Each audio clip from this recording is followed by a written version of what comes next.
All right. So good afternoon or good morning, depending on where everyone is. Cooper, you're Morning. Yep. morning. So I think this is, as we've all been dealing with the world in front of us, the good news has been accessibility to people and people not being on planes, planes, trains, automobiles. We're all a little grounded, so we get to spend time sharing thoughts and ideas. And our startup community is always looking for new things. And I think what we've seen is the migration from our startup community, like everybody wants to kind of know what everyone's doing. And we've known each other for, I'm trying to figure out how many years, like 7 years, 6 years, 7 Maybe, years. yeah. Yeah. 2014, I think. Wow. Right. So I've been fortunate to kind of watch you on your journey and all those things. So so super excited to kind of talk a little bit. We'll kind of field questions as people have questions around things. But I thought it was more important really just to talk about your journey. I mean, you didn't wake up, you didn't maybe when you were in college think, oh, I'm going to be a tech entrepreneur, right? Oh no, right? definitely not. Nope. And so I think about people reinventing, right? The idea of reinventing, which I feel like we should all do several times in our lifetime. Tell us a little bit about like how you kind of got into tech, on being a tech entrepreneur, because it wasn't a natural thing. No, I don't think so. I think it was one of the weirder choices I could have made given my background and training, right? Because I had an intense, very strict classical background training in acting.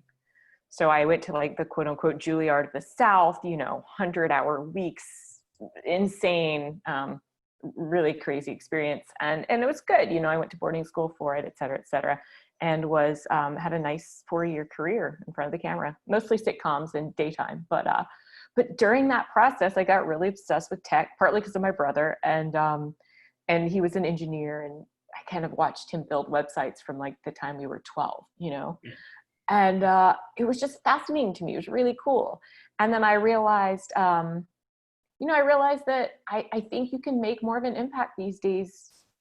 Let me qualify that. Not that acting isn't amazing and, we love Tom Hanks and everybody, but like, I think these days, I think you can make more of an impact doing something in the technical realm, and I'm really passionate about women in STEM and always have been. So, it was not a normal transition, but it did happen. And it happened because I started going to hackathons. I think I spoke to you about that, but yeah. Yeah.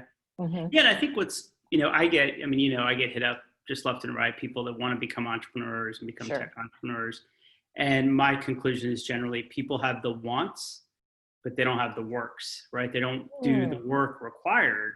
Yeah. They just say, oh, I want to start a tech company. Sure. Yeah. You put in the work. I mean, you wanted to learn the fundamentals, right? Versus just, oh, I'm going to go hustle my startup. Tell us a little bit about like how you started to like do the work that's required. I'm sure that comes from acting's not, easy. It right? can be easy to just go to LA, but if you take a classical training, like, 4 years in boarding school and high school, 4 years through a college conservatory program, and you really train, it's pretty brutal. The discipline of learning 80 pages of lines a day, the discipline of getting up, on a stage in front of hundreds or thousands of people and not worrying about what they think, and the discipline of auditioning hundreds of times a week for people who are telling you your shit, or telling you that you're amazing, but it builds a certain resilience, ability to speak in front of people, and discipline. Yeah. And I think I've leveraged those very well in moving into tech. And to your point of like, people don't know or don't maybe want to do the work. I think maybe that's true, but also to be honest, like I didn't, and maybe they don't know what work to do. Right. Like when you first start starting out, there's no playbook that I know of.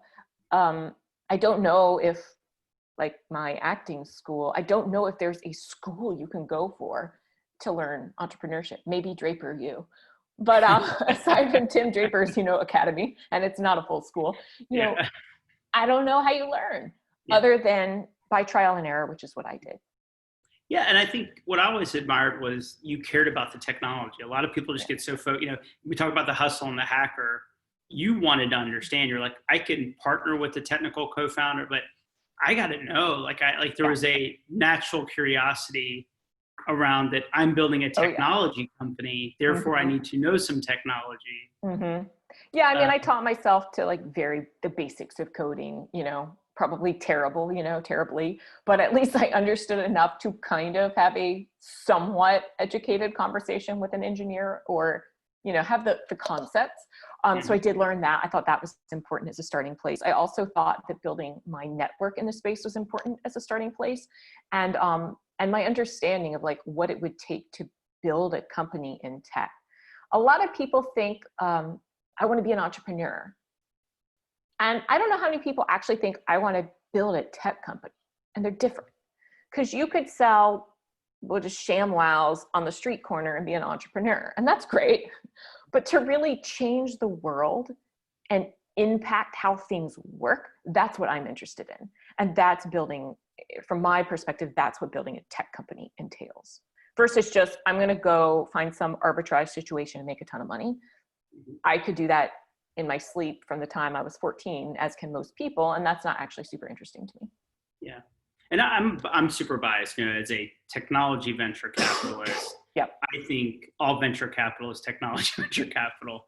And that's not necessarily the case, but I think in many ways the venture world has done a disservice for people kind of blurring the lines around product or service, which, you know, classically venture capital has been technology product. And then you start seeing tech-enabled service, and then you just see really just, I mean, we work as a services company, right? And then like Casper, mattress as a service. Right, mattress as a service. Like those are really tech companies, you know, there's, you know, tech-enabled, but I mean, what's not tech-enabled these days, you know? Right. So, and then the other thing, I think there's a lot of people that we deal with, you know, we're based in Atlanta, New York, Chicago, quote unquote secondary markets, because everything is a secondary market to Silicon Valley. Right, exactly. Like we're all up and coming markets. And a lot of startups struggle with that, you know, this whole idea like, well, and I hear it all the time, and being in Atlanta, well, if I was in Silicon Valley, I'd be able to raise 3 times as much money. And of course, my argument is you'll have 4 times the cost. But a lot of people don't realize like you're in Southern California, which that's, I didn't realize how tough, you know, people would think the closer you get to the valley, like maybe the easier it gets. But it's not. I mean, no, not necessarily. Raising money anywhere you are is hard.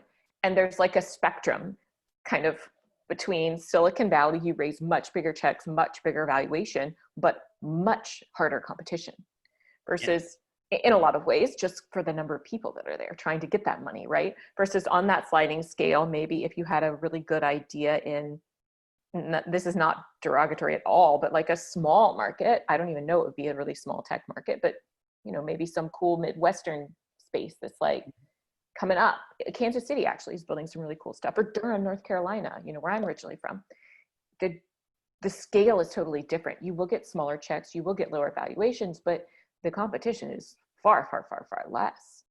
And I experienced the same thing in an acting capacity. When I was in New York, I was like the hottest thing in every room I went into. I don't mean that in like the most attractive. I mean like because the school I went to, because of the things I had booked, like I was on fire in New York. And then I was like, I'm going to go to LA, the capital of, you know, the entertainment world. And I get out here and there's 3 million people trying to be actresses. Yeah. And I was like, oh, got it. So it is just a scale. It's a matter of scale. And I think that Atlanta, from what I've heard, and New York and LA have done really well in following in Silicon Valley's footsteps. We have a big VC community in LA. It's huge. Nothing compared to the Valley, but you know, you can build a beautiful company here and get some nice check sizes. That being said, I did go to the Valley, but still, to get money, but still, like you can do it in other markets. Whereas I think, you know, maybe 10 years ago, you might not have been able to. Yeah. And I think there's a pattern, right? I think you need to kind of stand out in your market. Yeah, I think, big time. You know, while the competition in the Valley is tremendous, and it's on every level, right? Experience, is this your second, third, fourth startup? Yep. They don't get super, they don't get super excited about first-time entrepreneurs unless you just graduated from Stanford. Or didn't graduate. Even better, you dropped out. Right. I was too smart Yeah. to finish. The education was holding me back. Yeah, so I think there's definitely part of that, but I think you do. I mean, I think if you can stand out in your market, Yeah. then the money has a way of finding you. Mm-hmm. If you had to think about, like, things that you would have done differently, I think a lot of people have this idea of move to the valley, move to the valley. I commuted there for 3 years, and of course, I thought about moving there, and then just always struggled, not just with cost of living and all that, but culturally struggled with, I was like, if I'm going to be in California, I'm going to be in Southern California, where The weather. Yeah. The beaches. the beaches, all the things. Mm-hmm. Mm-hmm. I mean, have you thought along the way, like, gosh, if I just moved to the valley, like, life would be easier? Huh. I've had that thought and then reminded myself that it wouldn't have. So here's the thing. It really depends on where your business is and what traction you're seeing. And when you make that leap, you have to think about strategically, I believe. Now, if you just love really hilly places with lots of fog and a cool community, like absolutely, and beautiful Victorian houses, move to San Francisco, it's fine. But don't do it because you think you're suddenly become like bazillionaire Mark Zuckerberg. Do it because like you just want to live there. Otherwise, if you do it from a business perspective, I think you should do it very much based on when and where your company is. If you have investors pushing you to move to the valley, that's a reasonable reason to go. Mm-hmm. I have a couple friends who are trying to decide, do I relocate? My most recent VC is pushing me to come here. That makes sense. If you have a suddenly really attractive startup where everyone wants to get in your deal, that might make sense too. If you are struggling to get traction on your idea, the product market fit, revenues, do not move to the valley. I wouldn't do it. I think it would make a much more painful experience. The cost of living is way, way higher. The competition is way, way higher, and you're just going to struggle harder. I'd stay put and just figure out those basic elements of like building a business. Yeah.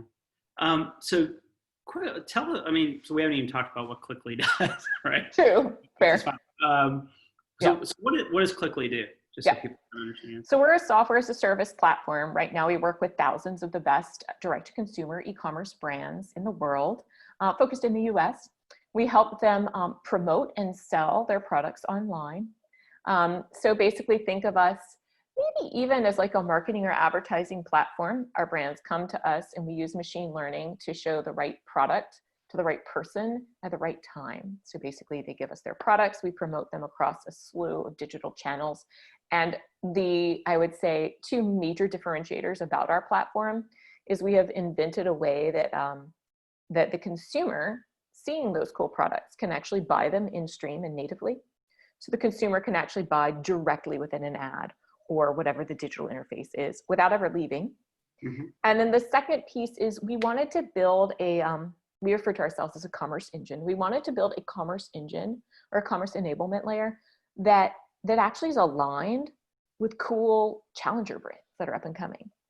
So most of the time when young companies, even maybe some of the folks listening, if you have companies you're trying to promote or advertise for them, you're going to pay upfront for that to happen. We wanted to use tech and machine learning to basically decide who to show what and only get paid on a sale. Mm-hmm. So our brands, our clients only pay us when we successfully have a sale. Mm-hmm. And I think that is just having the tech to back that out and actually make it into a business is real cool and difficult. And that's what we do. And I'm assuming day one, that was not necessarily your business model, right? Yeah, our business, right. So day one, the core technology we built was very much that one-touch buy in a digital channel.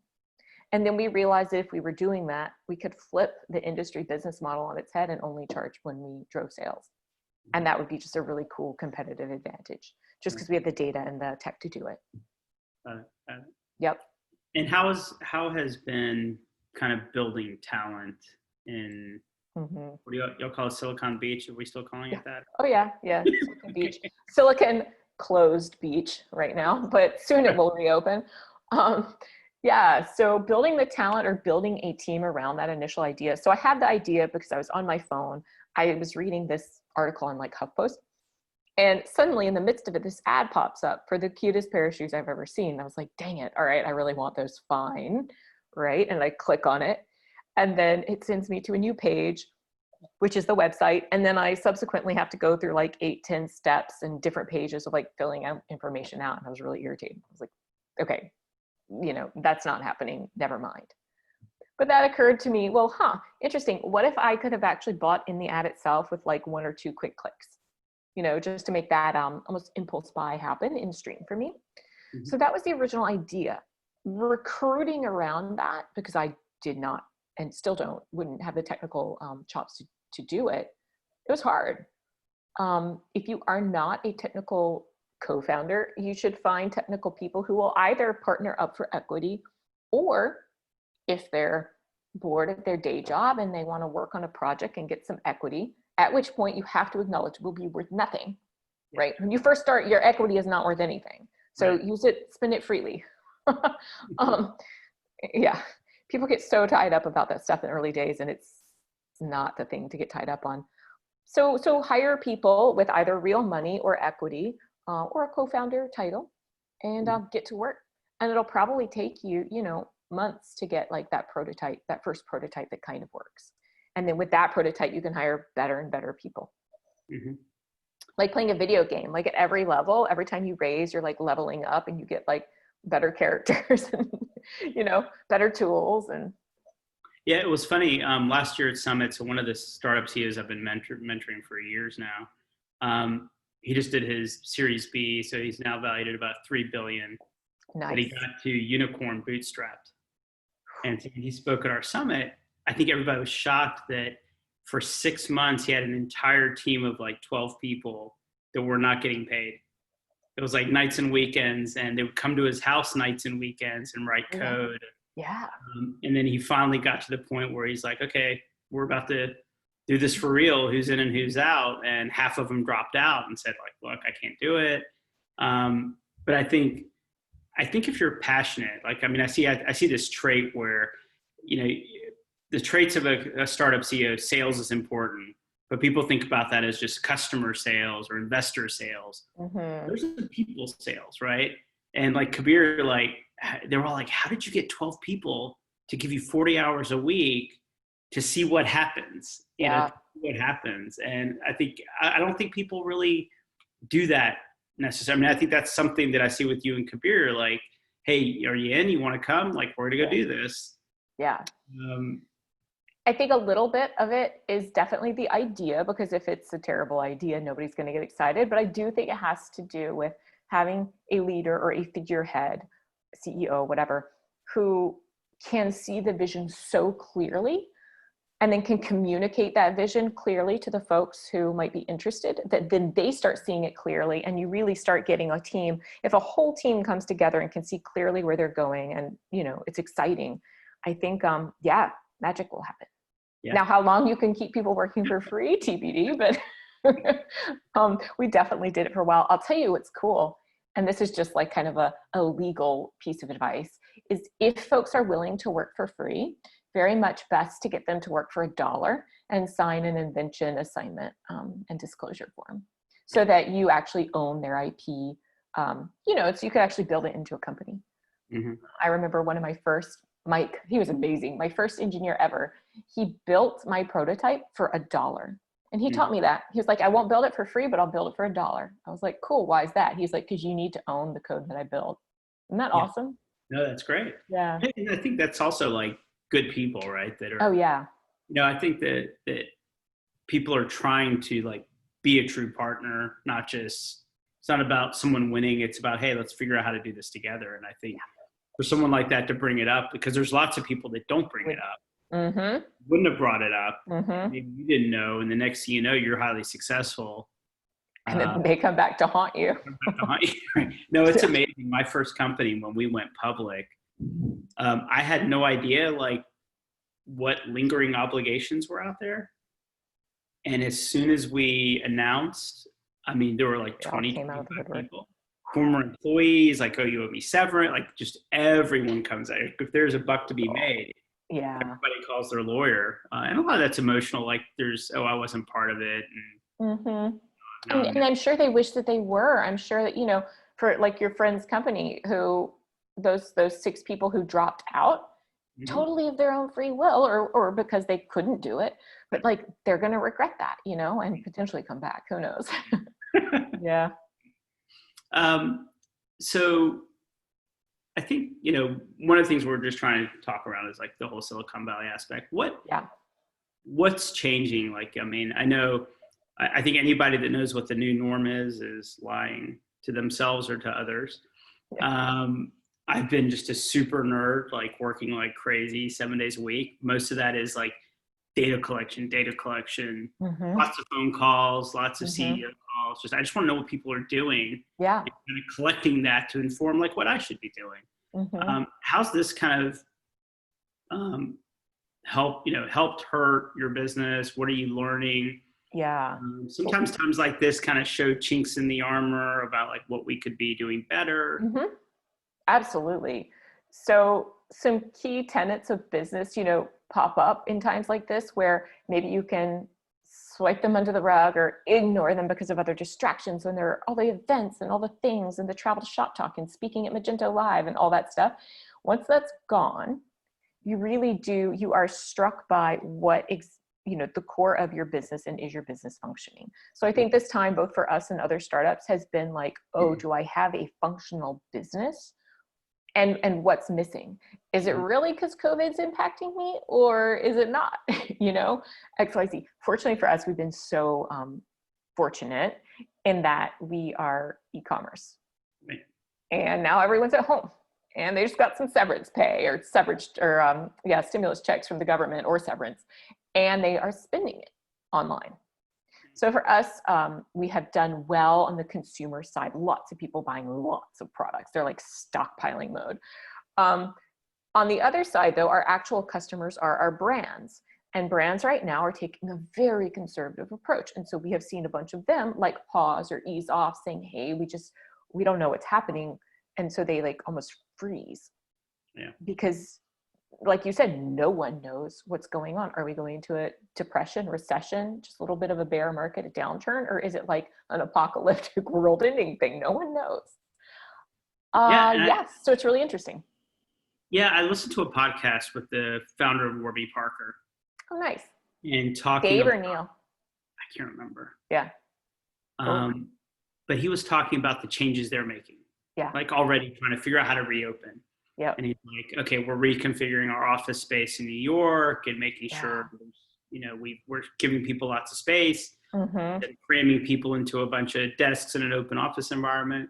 But the thing that I thought fascinating was what they were talking about with manufacturing, how they run shifts, distancing on the assembly line. Interesting. That their capacity is actually to be impacted because they just can't get the density of people and machines on their assembly line. So they're trying to figure all that out, which I thought, you know, is interesting. So now, you know, what happens on the supply side? Yeah. Oh, and then, you know, for them, I think this is why it was a great podcast.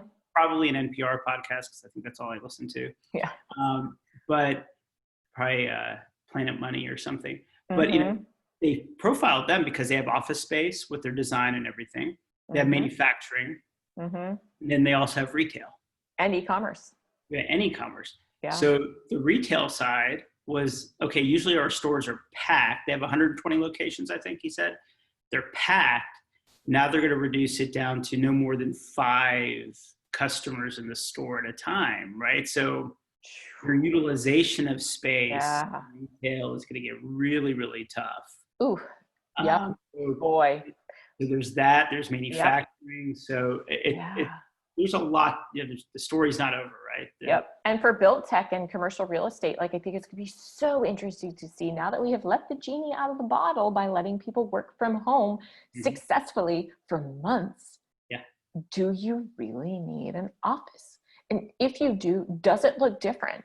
We're looking at things differently now, just from that, you know, kind of commercial real estate office perspective. We don't. Our team, we have lost almost zero productivity. If not, we've gained some. Our team has been killing it. And we don't know that we'll go back to a normal full-time office.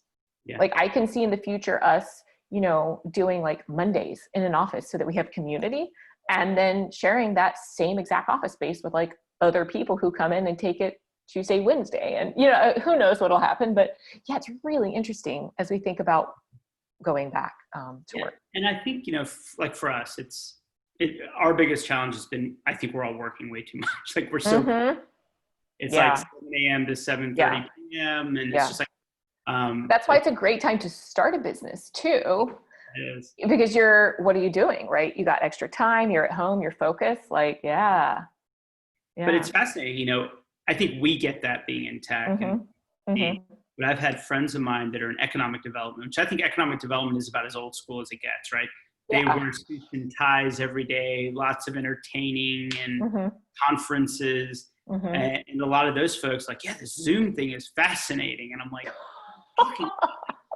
that's amazing. Oh my God, that's so fun. They're saying the same thing. Like, been working really well, working from home. I'm getting a lot more productivity. Better for the environment. Happier. He's like, you know, one of my friends said, the thing I have to figure out, people have to figure out is their daycare situation, right? Like, how am I going to, right now the kids are at home, what am I going to do? Right. Yeah. Working from home, which I think a lot of traditional people thought, oh, that just means you're going to goof off. Are realizing that's not the case. And he said, one of those people, by the way, KP. I was like not into working from home. I did not want my team working from home, and my mind has been changed. I've always struggled. I've just always had jobs where I've either been remote, you know, whatever. But but I think the reality is, I think the only difference is working from home right now, we have limited options to goof off.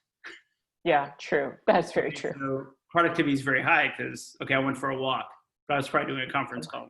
Right? Exactly. Once things open up, am I going to be as productive? Right. It's so true.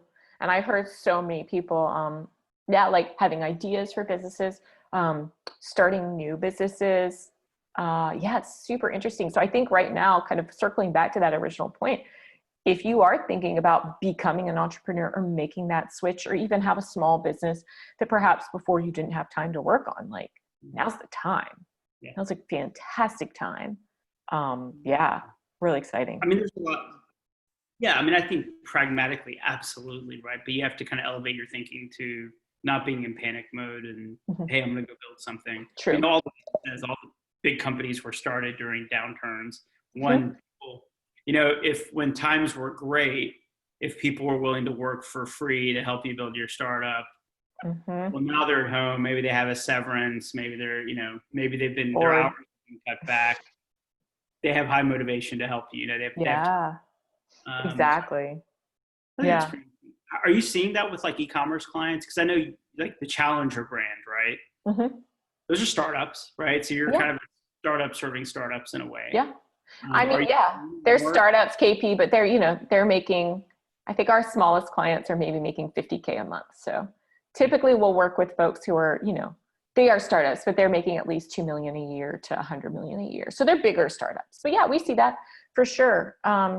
We even see some of our existing companies popping up like ancillary or side ideas, It's really interesting. A couple of them have launched new lines, new products, even like added like what I might think of as a pivot, but they think of as additive, like a different type of business. Yeah, it's really interesting.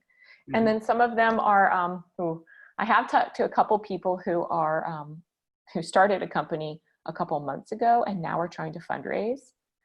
Ooh, it's very hard for them. So while a good company for brainstorming, ideating, building, testing, maybe not a good time for raising money right now. And you could tell me I'm wrong because you're an investor, but from what I've heard, it's just, I think everybody's a little bit on pause just to see what happens. Yeah, so it's funny. I try to explain to startups, like you need to understand how venture capital, if you want to get venture capital, you need to understand how they operate and what their motives are and all that. I have to tell you, we are super fortunate. We are wrapping up our third fund. Nice. We've been actually closing deals now. in terms of getting Incredible. money in. But the main reason is we chose to make 0 investments last year. Mm-hmm. We just could not get the valuation models to work. I'm still an engineer. So I'm like, okay, I can't get the spreadsheet to work. It's not going to work. So we're going to have 100% dry powder next month. Wow. 0 trailing obligations, right? That's awesome. So I'm not worried about existing portfolio being underfunded. Mm-hmm. And I think where VCs right now, if you're going, and this is like a great tip, I think, for startups, you should ask a VC what fund they are in. Like, they will tell you, oh, we're in fund 4, and ask them where they are in the life cycle. That, what vintage year fund are you in? Where are you in the life cycle? AKA, do you have money to give us? Right. Because if they're at the back end of their fund, they are more concerned about their existing investments than making new investments. So you kind of walk away. And some of the stuff you can find on PitchBook or whatever. But if someone just raised a fund in the last 30 days, which is fascinating, Insight has, there's been some, I think Lightspeed did $1 billion. So there's some new dry powder out there that have been announced in the last 30, 60 days. Wow. So I think tip to entrepreneurs, if you're going to approach a VC, ask them, understand what their current vintage year fund is. Yeah. And where they are in that cycle. Because if they're at the back end, they're freaking out. If they're at the front end, they're shopping, right? Oh, valuations are down. Maybe I can get a good deal. Valuations are down. That's true. That's something else that I think entrepreneurs have to be clear on, is like, in this type of market, when investors are being a little bit more conservative, you probably wouldn't get the valuations that you got 6-12 months ago at all, and shouldn't try if you actually need the money. So I have to straddle this, being an entrepreneur first, VC second. What I would tell entrepreneurs is, don't just cut your valuation based on market conditions. Cut it if your projections are shifting, right? Yeah. Oh, my sales cycles are going to be elongated by 3 months. I wasn't planning on that. So if you really believe that your business, your customer acquisition is taking longer, deal sizes are going to be small, or conversions are going to be, then that justifies a lower valuation. But I wouldn't cut it. We just did 2 deals last week, and one of them is actually growing like crazy, right? So we were a little bit like, "Ooh, nice. We need to get in. We need to go ahead and do the deal now because these folks are." So there's no reason. I think just like in many ways we had to rationalize a frothier valuation. I think you have to apply that same pragmatism to the downside. Like my point is, like, I wouldn't cut my valuation as an entrepreneur just because. But rationalize it. Like, like yours, like you wouldn't cut your valuation now. Like no. Well, also because we just closed a raise in January. Best timing ever, but right. Because we're growing really well, and we don't see a lot of need or worry for like a downturn. So we think our projections will be about right. Yep, definitely. So when we start wrapping up, I think. And I haven't gotten a ton of questions, but one of the things I pattern, right, we're in this environment where I call it kind of the Shark Tank continuum of pitches and events and wanting to talk to entrepreneurs and podcasts, which for a high introvert, people think get surprised that I'm a high introvert, like I'm private right now, but because I give so many talks and all that. Yeah. It's been forced behavior for me.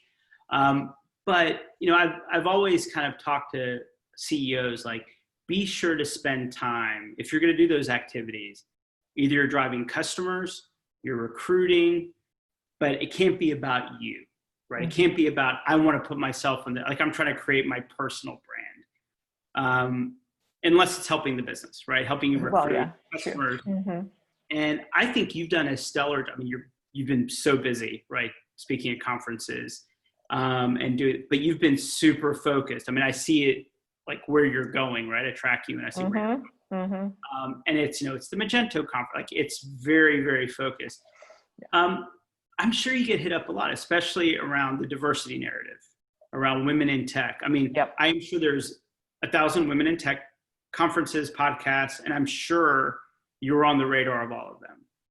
And that is kind of a give back, right? That's your time. It may not drive things, but it's it's part of giving back.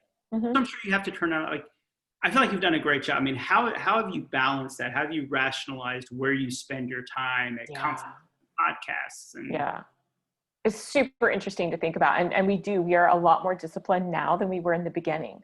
So I think that as you evolve your business, your priorities change, right? In the beginning, please don't try to raise money. Like, please, please, please. Oh my God. Like, do your market research tests. Like, really understand this market. How big is it? Blah, blah, blah. Then still, please don't try to raise money. Like, go build a prototype. You need to be able to convince a couple engineers to work with you for free, or your idea is not good. So build a prototype, like the whole MVP. Then, like, yeah, attend events and maybe speak, but nobody's going to want you to speak yet. So it's probably not a distraction. So don't worry about it, But after you get your MVP, like, please test that. Please don't go ask for money yet, right? Please test it. Please get some letters of intent. Please, that third step is all about proving that people will pay for it. And then if you have market research that backs you up, a prototype that kind of shows the tech might work, and then actual money who at least say they'll pay for it, if not real customers, then you can go raise money.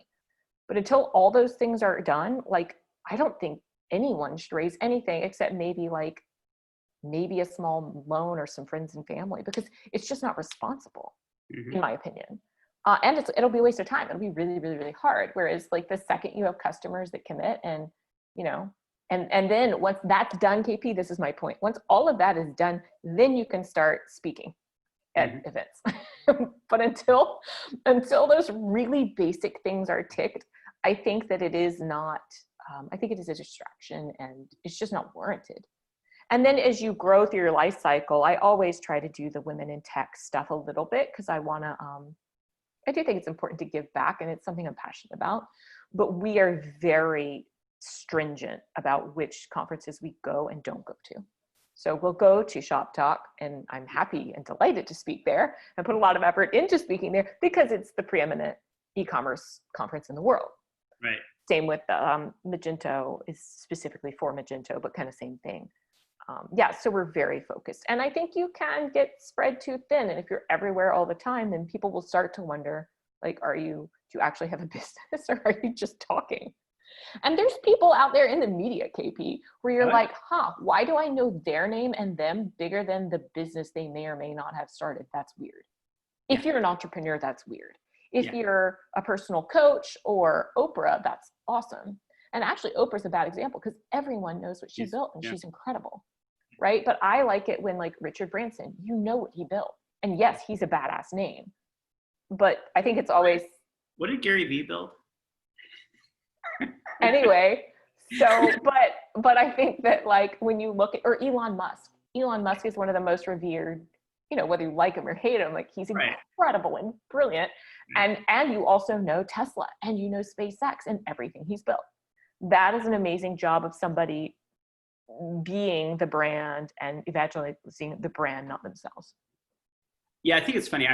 There were a couple deals where the entrepreneurs approached me and I said, I'm not sure when you're building your company, because I see you at every tech crunch, not even necessarily speaking, but just attending, like, hey, I'm at CES. And I'm like, why? Like, what deals are you doing? And I was like, I don't know when you're actually building your company. Like, it seems like your company may be a front for you to, like, go run around. And I see a lot of that. It's just like, it is fascinating. But like I said, I think you've done kind of a terrific job of just, because I know you get hit up, like, I'm sure you get asked to do a lot of things. And it does. It's been nice to see, like, you being a model for the discipline, it's a balance. It's a balance, but it's discipline.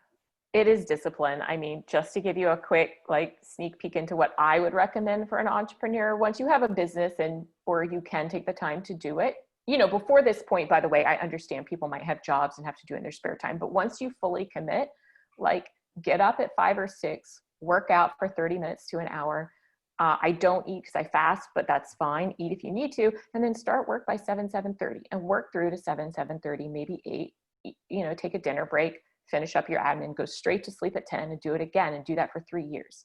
And if that doesn't sound like fun, like, maybe don't be an entrepreneur. Yeah, look, I think, I think you've read my book. In my book, I talk about the urban legends, right? That people get stuck on. I'm like, that's not how real life works. Not real life works. But, Bill Gates could do that. That's not how real life works. In a very different time.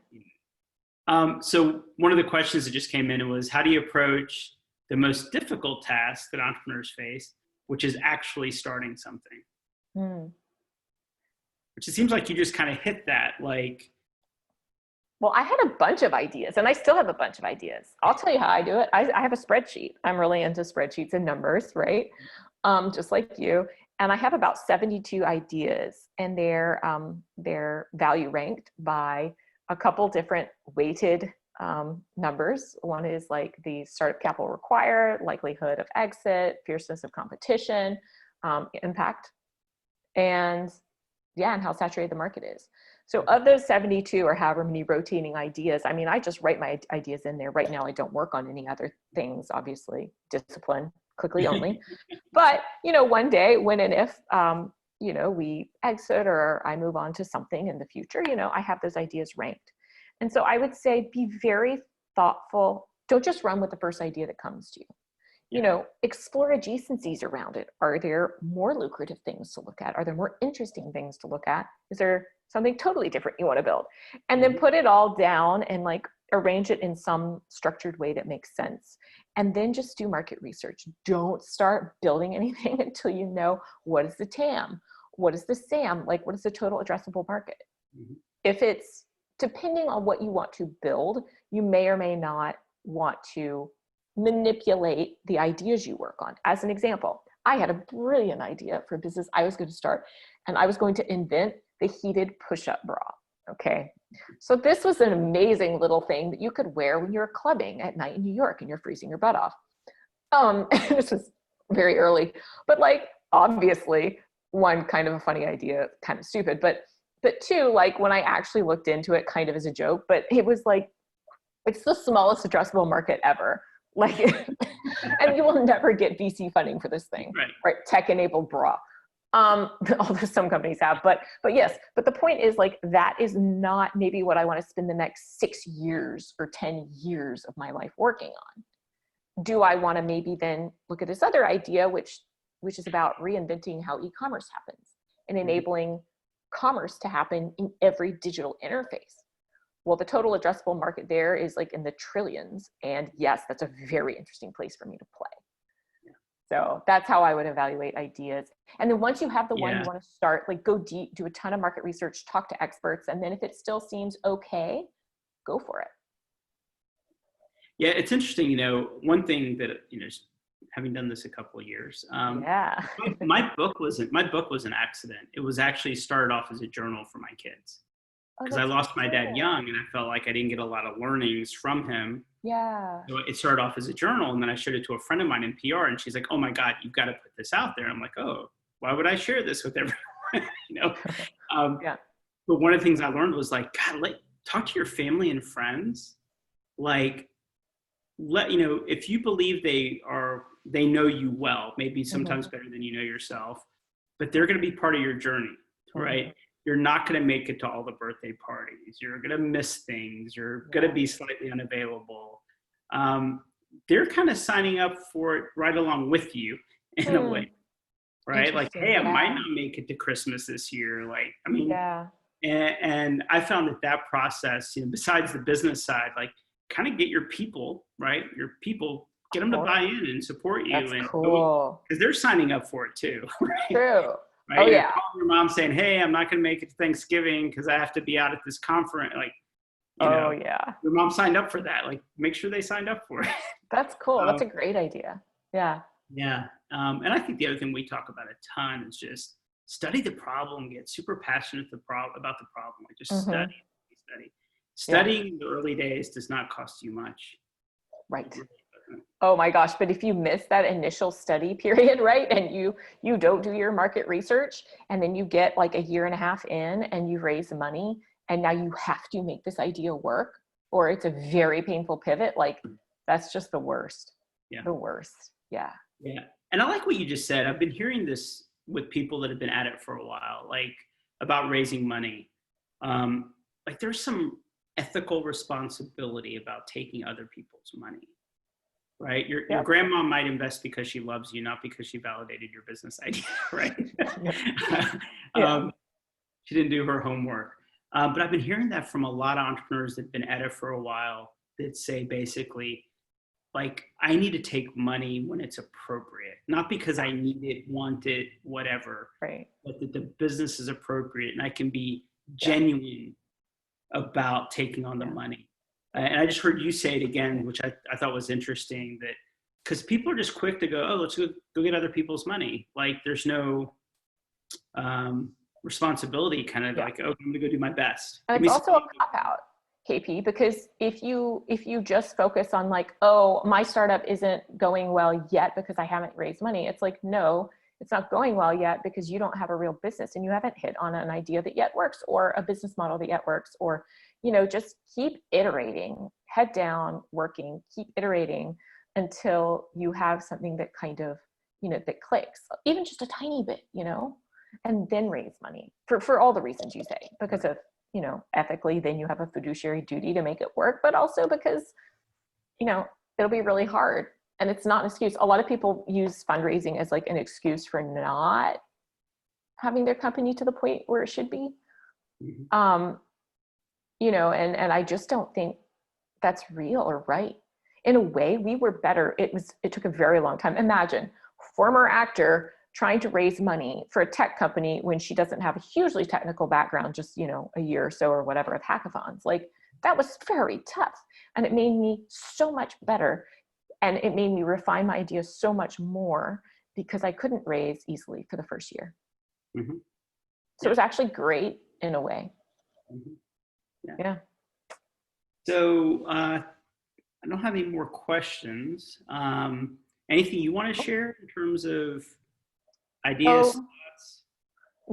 Well, now is a great time to start a new business or start thinking about cool new, you know, new ideas.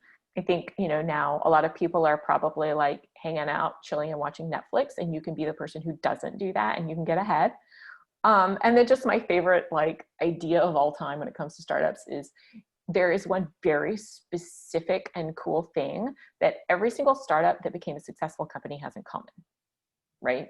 And that one thing is they didn't quit. Yep. And it's so obvious, but like some of those companies literally exist today. All of them exist because they didn't quit.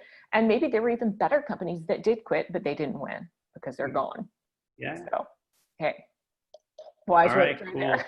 That's great catching up. We haven't talked, like it was funny, we haven't talked in like months. I know. Like, oh, by the way, we're doing a webinar. Yeah, that's great. That's a good way to reconnect. Yeah. All right. Well, you have a great day. KP. All right. Likewise. Okay, take care. Bye-bye.